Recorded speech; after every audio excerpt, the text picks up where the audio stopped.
You ever feel like you're standing in front of a darkness that's so huge, so total, it's like an ocean at night, just ready to swallow everything up? Today, we're going to talk about a way to respond to that feeling. It's a response born from a terrible tragedy, but ultimately, it's about a light that just refuses to go out. Okay, let's get into it. So just picture this for a second.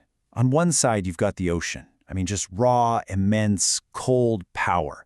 Nature at its most indifferent. And on the other side, a single flame. Just a tiny flickering thing. One soul, trying its best just to stay alive. It's the ultimate showdown between shadow and light. Let's be real. By any law of physics that we know, this isn't even a fair fight. Water hits fire, the fire goes out. End of story. That's just how the world is supposed to work. But what happens when that simple metaphor, what happens when it smashes into our reality with just horrifying force? Because this week in Sydney, we didn't just see a wave try to put out a candle. We saw deep, cruel darkness try to erase the very idea of light. Over 15 holy souls, led by Rabbi Eli Schlanger, were murdered. And they were taken from us at the purest possible moment you can imagine, while they were literally bringing light into the world, lighting a menorah out in public. The human cost is it's staggering. So, of course, standing in the face of this ocean of hate, we're all left asking this awful question. Can this kind of darkness really put us out? Can terror actually defeat this flame? To even begin to answer that, we have to look really closely at the nature of this specific light. And Chassidic wisdom, it offers a perspective that kind of flips the whole thing on its head, starting with the very unique, very defiant mission of the Hanukkah lights. Now, what's so fascinating here is the contrast. Think about it. Shabbat candles, right? We light those inside our homes. They're all about creating this protected, safe sanctuary of light for us. But Hanukkah candles, the actual commandment is to light them outside, in the street, right in the middle of the darkness. Their whole job is to go out and face it. So why? Why would you do that? Why go out into the danger zone? Well, because the whole mission is precisely not to stay in your comfort zone. The whole point is to go right into the places where darkness seems to be in charge and to make a statement, just by burning. To declare, nope, right here burns a divine light. And this is where the laws of nature get completely scrambled. See, what the enemy never ever understands is the physics of a Jewish soul. If you try to blow out a normal physical candle, it's gone. But when you try to extinguish a spiritual one, something totally different happens. It doesn't just relight itself, it multiplies. It becomes a torch. Now that might just sound like a beautiful idea, right? But it's not just poetry. It was forged in history. And there's one story that proves this spiritual physics in the most profound way you can possibly imagine. The story of the Bluzhover Rebbe. The setting for this story is Bergen-Belsen. And it's impossible to overstate the darkness here. This was one of the deepest, blackest pits of hell that human beings have ever created on this earth.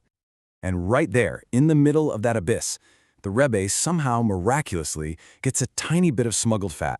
He pulls threads from his own camp uniform to use as wicks, and there, surrounded by hundreds of other prisoners, walking, weeping skeletons, he starts to light the Hanukkah lights. Just this tiny spark against an infinite, crushing void.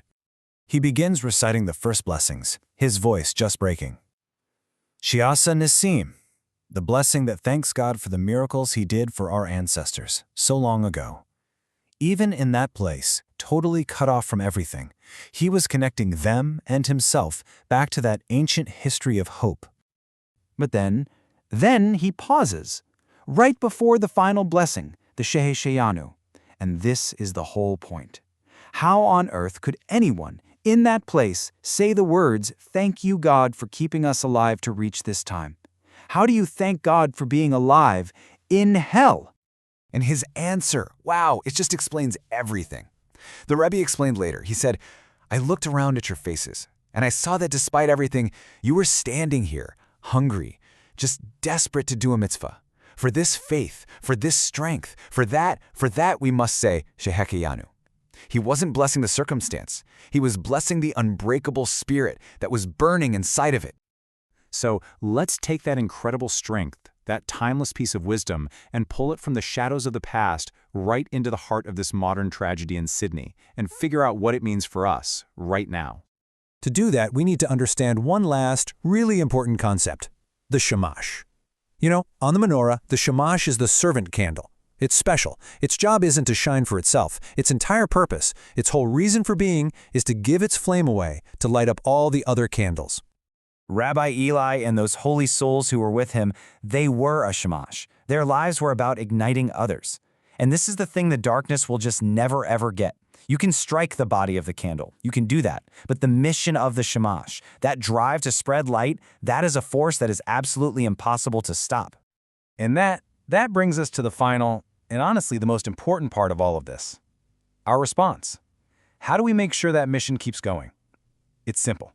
We become the shamash. You know, the normal human reaction when you're attacked is to retreat, to hide. Turn off the lights, lock the doors. But the Jewish reaction is this principle called ma'alin b'kodesh.